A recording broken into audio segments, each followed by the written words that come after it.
नमस्कार बंधुरा আমার চ্যানেল চন্দ্রিমা রাহা অ্যাস্ট্রোলজিতে আপনাদেরকে অনেক অনেক স্বাগত। আমার গুরুর চরণে প্রণাম জানিয়ে আজকে আপনাদের সঙ্গে আলোচনা শুরু করছি। আর যে যেখান থেকে আমার অনুষ্ঠান দেখছেন, আমার আলোচনা শুনছেন, যদি ভালো লাগে আমার সঙ্গে থাকবেন। আর কি জানতে চান নিশ্চয়ই কমেন্ট বক্সে জানাবেন। আজকে আমি রাশি চক্রের যে নবম রাশি অর্থাৎ ধনু রাশির এই বাংলা নববর্ষ কেমন মানে কাটবে, কতটা তার গ্রাফ উপরের দিকে যাবে কি নিচের দিকে নামবে, উন্নতি, সেই নিয়ে আলোচনা করব। আশা করি ভালো লাগবে। যদি আমার বক্তব্যের সঙ্গে আপনারা কোনো সামঞ্জস্য পান তাহলে নিশ্চয়ই আমার কমেন্ট বক্সে জানাবেন। আলোচনা শুরু করা যাক। ধনুরাশি ঢাইয়া শুরু হলো, আমরা জানি এই জাস্ট সবে মাত্র এই 29শে মার্চ ঢাইয়া শুরু হলো। সেক্ষেত্রে শনি থাকছে চতুর্থে বসে সে তার দশম দৃষ্টি দিচ্ছে রাশিতে। সেই সাপেক্ষে বলবো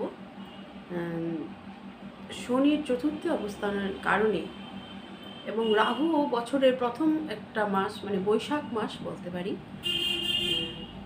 30শে বৈশাখ অবধি রাহু শনির সহাবস্থানের কারণে কিন্তু, এবং আপনার রাশিতে দৃষ্টি দিচ্ছে কে? শনি মহারাজ। সে আপনার দ্বিতীয় এবং তৃতীয় ঘরের অধিপতি হয়ে চতুর্থে বসে আপনার রাশিতে দৃষ্টি দিচ্ছে, দশম দৃষ্টি। সেই ক্ষেত্রে আপনার মানসিক চাপ, স্ট্রেস, অ্যাংজাইটি বাড়বে এবং রাহু শনি সহাবস্থানের ফলে পরিবারের দিক দিয়ে আর্থিক উন্নতি আপনার হলেও অ্যাসেট সম্পত্তি হয়তো বাড়বে। এই মাসটা, প্রথম মাসটার কথা আমি বলছি, বৈশাখ মাস হয়তো অন্যান্য আর্থিক স্টেবিলিটিটা ঠিক বজায় থাকবে, তা সত্ত্বেও ফ্যামিলি ক্ষেত্রে কিন্তু একটা কেওয়াস, অশান্তি হওয়ার বিশেষ সম্ভাবনা থাকছে। কারণ শনি যে ঘড়ি বসে ফোর্থ, মানে আমরা জানি মা, ফোর্থ আমাদের মানে ফ্যামিলি অ্যাটমসফিয়ার, যে আমাদের পারিবারিক পরিমণ্ডল, আমাদের স্বামী, সন্তান, স্ত্রী নিয়ে, মা বাবা, পিতা নিয়ে যে আমাদের যে গৃহ পরিবেশ, সেটা অ্যাটমসফিয়ারকে বোঝায়, আমাদের সুখ স্বাচ্ছন্দ্যকে বোঝায়। সেই ক্ষেত্রে কিন্তু আপনি কোথাও একটা আঘাত পেতে পারেন, বা মানসিক আঘাত, সেটা একটা আপনার আশাহত হতে পারেন বছরের প্রথম দিকটা। বিশেষ করে এই বৈশাখ মাসটা একটা কেওয়াস, অশান্তি কিন্তু হতে পারে। তারপর রাহু যখন চলে আসবে তৃতীয়, সেই ক্ষেত্রে কিন্তু আপনার সোশ্যাল নেটওয়ার্ক, আপনার ফিনান্সিয়াল গ্রোথ, আপনার কেরিয়ার কিন্তু ঊর্ধ্বগতি হবে। সেটা আসছে মানে 30 বৈশাখ, জ্যৈষ্ঠ মাসের প্রথম দিক থেকে, বাংলা নববর্ষে 1432 এর মানে দ্বিতীয় মাস, জ্যৈষ্ঠ মাস থেকে কিন্তু আপনি অনেকটা রিলিফ ফিল করবেন। আবার এই তৃতীয় বসে এবং তৃতীয় নবমে চলে আসছে আপনার কেতু। সেক্ষেত্রে এতদিন আপনি যে মায়ের শরীর স্বাস্থ্য নিয়ে একটা উদ্বিগ্নতা বোধ করছিলেন, এবার কিন্তু কেতু নবমে বসার ফলে মাঝে মাঝে ভাগ্য বিড়ম্বনা এবং আপনার বাবার স্বাস্থ্য হানি বা একটা শারীরিক অসুস্থতার চোখ দেখা দিচ্ছে। সেক্ষেত্রে বাবারকে কিন্তু মানে ডক্টরের সঙ্গে রেগুলার চেক আপে রাখবেন বাবাকে। বাবা যদি এজেড পার্সন হয়, মানে 50 অ্যাবাভ, 60 অ্যাবাভ, 70 অ্যাবাভ হন, তাহলে কিন্তু সেক্ষেত্রে আপনার বাবার মেডিকেল চেক আপ কিন্তু নিয়মিত রাখবেন। কারণ নবমে বসে কেতু অনেক সময় কিন্তু পিতার স্বাস্থ্যের হানি ঘটায়। নবমী কেতু, কারণ নবম ঘর আমরা জানি পিতা, নবম ঘর আমরা জানি আমাদের ফরচুন, ভাগ্য। সেই দিকটা একটু কিন্তু লক্ষ্য রাখতে হবে। আর অন্যদিকে দেখুন,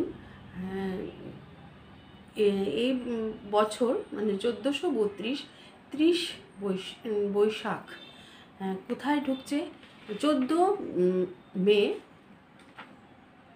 হ্যাঁ, 30 বৈশাখ হচ্ছে বাংলা 30 বৈশাখ। বৃহস্পতি কিন্তু আপনার ষষ্ঠ ঘর থেকে সপ্তমে প্রবেশ করছে, মানে বছরের প্রথম মাসটা কিন্তু সে বৃহস্পতি ষষ্ঠ গৃহে থাকছে। এর ফলে দেখবেন বৃহস্পতি যতদিন আপনার ষষ্ঠে ছিল, মানে বৃষভ রাশিতে ছিল, সেক্ষেত্রে কিন্তু কিছু শারীরিক অসুস্থতা, এই ধরনের কিছু সমস্যা, মেয়েদের কিছু যে রিপ্রোডাক্টিভ অর্গান সম্বন্ধীয় অসুস্থতা কিন্তু দেখা হয়েছে। কিন্তু ধীরে ধীরে সে সপ্তমে প্রবেশ করবে এই জ্যৈষ্ঠ মাস 31 বৈশাখ থেকে, মানে জ্যৈষ্ঠ মাস ধরুন পয়লা জ্যৈষ্ঠ থেকে দেখবেন যে বাংলা নববর্ষের যে দ্বিতীয় মাস জ্যৈষ্ঠ মাস থেকে সে থাকবে আপনার সপ্তমে, আপনার রাশির সপ্তমে, অর্থাৎ মিথুন রাশিতে সে থাকবে কিন্তু 31শে আশ্বিন অবধি, মানে ইংরেজি 18ই অক্টোবর কিন্তু সে থাকবে আপনার রাশির সপ্তমে, আপনার রাশির অধিপতি। এবং সপ্তমে বসে সে একদম ডাইরেক্ট দৃষ্টি দেবে, সপ্তম দৃষ্টি কোথায় দিবে? আপনার রাশিতে।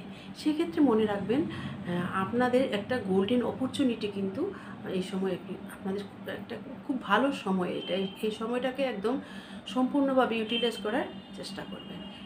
বৃহস্পতি কিন্তু এই সপ্তমে বসে বৃহস্পতি কিন্তু আপনাদের কি করবে বলুন, যে ব্যবসার উন্নতি, যারা বিবাহযোগ্য ছেলেমেয়েরা আছে, যারা বিয়ে করতে সংসার জীবনে ঢুকতে চায়, এটা কিন্তু একটা ভীষণ ভালো সময়। এই সময় অবশ্যই তৎপর হয়ে পিতামাতারা আপনারা কিন্তু ছেলে মেয়েদের বিয়ে দিন, কারণ ধনুরাশির মানে যারা আপনার সন্তান হয়, আপনারা পিতামাতা আছেন তারা, এবং যারা নিজেরও মানে সম্পর্কে আছে, সে সময় কিন্তু তোমরা বিবাহ সম্পর্কে আবদ্ধ হওয়ার একটা ভীষণ ভালো সময়। এই জ্যৈষ্ঠ মাস থেকে যে আশ্বিন মাস, অর্থাৎ এই কয়েকটা মাস কিন্তু বিবাহ সম্পর্কে আবদ্ধ হওয়ার জন্য একদম একটা খুব ভালো সময়, এটা একটা দিক। এবং বিভিন্ন দিক দিয়ে গ্রোথ আসবে, মানে ফিনান্সিয়াল গ্রোথ, অ্যাসেট, বাড়ি গাড়ি, আপনার অনেক দিনের ইচ্ছা যা আপনি করতে চাইছেন সেক্ষেত্রে কিন্তু ফুলফিল হওয়ার সম্ভাবনা।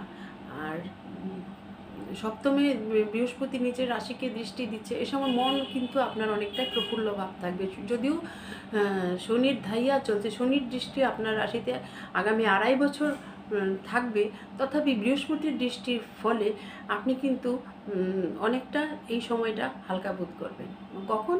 বাংলা জ্যৈষ্ঠ মাস থেকে আশ্বিন মাসের শেষ, অর্থাৎ কার্তিক মাস শুরুর আগে অবধি সময়টা আপনি কিন্তু অনেকটা মানে রিলিফ বোধ করবেন। বিশেষ করে বিভিন্ন দিক দিয়ে গ্রোথও আসবে, বললাম আর্থিক গ্রোথ, সামাজিক সম্মান, যারা স্টুডেন্ট আছে এদেরও কিন্তু পড়ায় মনোনিবেশ করার একটা দেখবেন এনার্জি পাবে, ভালো করে একটা কাজ করার, যে মন দিয়ে কোনো একটা গোল অ্যাচিভ করার, যে আমি কাজটার জন্য খাটবো, ওই ধরনের একটা মানসিকতা সৃষ্টি হবে এই সময়টা। কিন্তু মানে 1 কার্তিক থেকে আবার 3 ডিসেম্বর, অর্থাৎ অগ্রহায়ণ মাসের মাঝামাঝি ধরুন, কিন্তু আবার আপনার বৃহস্পতি রাশির অধিপতি চলে যাচ্ছে অষ্টমে। এই অষ্টমে যাওয়ার ফলে কিন্তু এইখানে একটা জিনিস মনে রাখবেন, অষ্টমী বৃহস্পতি পজিটিভ নেগেটিভ দুটোই রেজাল্ট দেয়। বৃহস্পতি আপনার রাশির অধিপতি হয়ে চলে যাচ্ছে অষ্টমী, সেক্ষেত্রে আপনি দেখবেন কোনো হিডেন নলেজ, কোনো গুপ্ত জ্ঞান, কোনো অকাল সায়েন্স বা জ্যোতিষ তন্ত্র সম্বন্ধে আপনার কিউরিসিটি কিংবা ওগুলো নিয়ে চর্চা করার মানসিকতা কিন্তু অনেকটাই বেড়ে যাবে। আপনি দেখবেন বিভিন্ন এই ধরনের নলেজ আপনি বিভিন্নভাবে নিজের মানে নলেজ গেইন করতে চাইছেন, আপনার আকাঙ্ক্ষা বা ইচ্ছা জাগবে যে এই ধরনের কালচার নিয়ে, জ্ঞান নিয়ে কালচার করার। এবং এর একটা পার্মানেন্ট কিছু হঠাৎ প্রাপ্তি আপনার আসতে পারে, সেটা ফিনান্সিয়াল দিক দিয়ে, যেটা সুদূর ভবিষ্যতে আপনাকে অনেক আপনার ভবিষ্যৎকে মজবুত করবে। অষ্টমস্ত বৃহস্পতি কিন্তু হঠাৎ করে ভাগ্যের মানে অনেকটা বিশাল পরিবর্তন নিয়ে আসে। সুতরাং এই সময়টা একটা বিরাট রকম গুড লাক বা মানে কী বলবো, জিরো থেকে হিরো হয়ে যাওয়া বা সাধারণ অবস্থা থেকে অনেকটা আপনার সোশিয়াল স্ট্যাটাস উপরের দিকে উঠে যাওয়ার মতো কিন্তু একটা ব্যাপার থাকছে এই সময়টা। কখন? কার্তিক থেকে অগ্রহায়ণ মাস, মানে 3 ডিসেম্বর বলতে অগ্রহায়ণের মাঝামাঝি এই সময়টা কিন্তু এই ধরনের একটা অবস্থা আসতে পারে। আর তারপর গেল বৃহস্পতির এই অবস্থান, কারণ বৃহস্পতি তখন কোথায় উচ্চস্থ অবস্থায় কিন্তু আপনার অষ্টমে ঢুকছে। কারণ এই বছর বৃহস্পতি আমরা জানি 2বার ট্রানজিট করছে, 3বার ট্রানজিট করছে। এই 2032-এ 1432-এ 2বার হচ্ছে, যে একবার মানে আশ্বিন মাস বৈশাখ মাসের লাস্টে সে ঢুকছে ঋষভ থেকে মিথুনে, এবং থাকছে আশ্বিন লাস্ট অবধি। কার্তিক থেকে কার্তিক অগ্রহায়ণ এই ধরুন এই 2 মাস থাকছে কিন্তু আপনার অষ্টমে কিন্তু সে এক্সাল্টেড অবস্থায় থাকছে, মানে উচ্চস্থ অবস্থায় থাকছে। তখন কিন্তু এই ধরনের প্রাপ্তিগুলো আপনারা পাওয়ার সম্ভাবনা প্রবল। আর আপনার রাশির সাপেক্ষে পঞ্চম ঘরের অধিপতি মঙ্গলের দিক থেকে আপনি যদি রেজাল্ট কী পাবেন সেই ব্যাপারে যদি একটু আলোচনা করি। মঙ্গল কিন্তু মানে আপনার রাশির পঞ্চম, মানে আপনার ক্রিয়েটিভিটি, আপনার সন্তান, আপনার প্রেম, পঞ্চম ঘর এগুলোকে ইন্ডিকেট করছে। এবং আপনার দ্বাদশ ঘর, আপনার যে দ্বাদশ ঘর ব্যয়, বিদেশ যাত্রা, বা দ্বাদশ ঘর আমরা জানি ব্যয়ের ঘর, সে ঘরের অধিপতি কিন্তু আবার 3 এপ্রিল সে কিন্তু নিচস্থ হয়ে যাচ্ছে। কখন? 3 এপ্রিল, মানে 3 এপ্রিল মানে এই বৈশাখ মাসের মাঝামাঝি সময়ে, হ্যাঁ, কিন্তু কি হচ্ছে?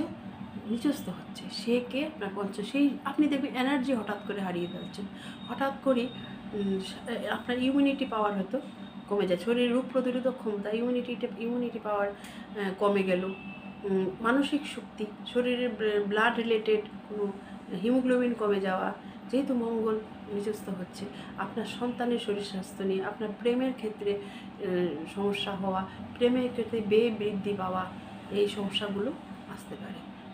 কেন আসতে পারে? এই আপনার পঞ্চমপতি এই নিচস্থ অবস্থার থাকার কারণে। সেই ক্ষেত্রে আপনি কিন্তু যে জিনিসগুলো বিশেষভাবে অ্যাভয়েড করবেন এই সময়টা, দেখবেন আপনাদের যে রাজনীতির সঙ্গে কানেকশন বেড়ে যেতে পারে, আবার যশ অল্প বিস্তর নাম যশ বৃদ্ধি হতে পারে, সেই সঙ্গে কিন্তু আপনার শত্রুরা আপনার অপযশ বৃদ্ধি করার জন্য কিন্তু আপনার পেছনে পড়ে যাবে। সুতরাং প্রতিটা পদক্ষেপ এমন কোনো কাজ করবেন না যাতে আপনি কোনো ট্রেপে পড়ে যান। এই সময়টা কিন্তু খুব সাবধান। আর শারীরিক দিক দিয়েও আপনি সাবধান থাকবেন। আপনার ব্লাড রিলেটেড, মানে আপনার মায়ের গর্ভজাত ভাই বোন, মঙ্গল তো নিজের মানে সহোদরকেও বোঝায়, ভাই বোনকেও বোঝায়, তাদের শরীর স্বাস্থ্য এবং আপনার সন্তানের শরীর স্বাস্থ্য নিয়েও কিন্তু একটু সচেতন থাকবেন। দরকার হলে প্রয়োজনে অবহেলা করবেন না, ডাক্তার দেখাবেন। এবং আপনারও প্রেশার বেড়ে যেতে পারে এবং ঠান্ডা লাগতে পারে, যেহেতু কর্কট রাশিতে মঙ্গলের প্রবেশ, আপনাদের কিন্তু চট করে ঠান্ডা লেগে লাংস ইনফেকশন এই ধরনের অসুস্থতা আসতে পারে। সুতরাং এই দিকগুলো অ্যাভয়েড করুন। বলা যেতে পারে মিশ্র ফল পাবেন এই বাংলা নববর্ষে। সেই জন্য সবচেয়ে ভালো রেমেডি যদি বলতে পারি এইবারের বছর, আমি বলবো মিডল অফ দ্য ইয়ার থেকে কিন্তু আবার যখন আপনার মঙ্গল মানে রবিতে প্রবেশ করছে, মানে লিওতে প্রবেশ করছে, আপনার পঞ্চমপতি কিন্তু লিওতে যখন সিংহ রাশিতে প্রবেশ করছে, তখন কিন্তু মঙ্গল আবার বল পেয়ে যাবে।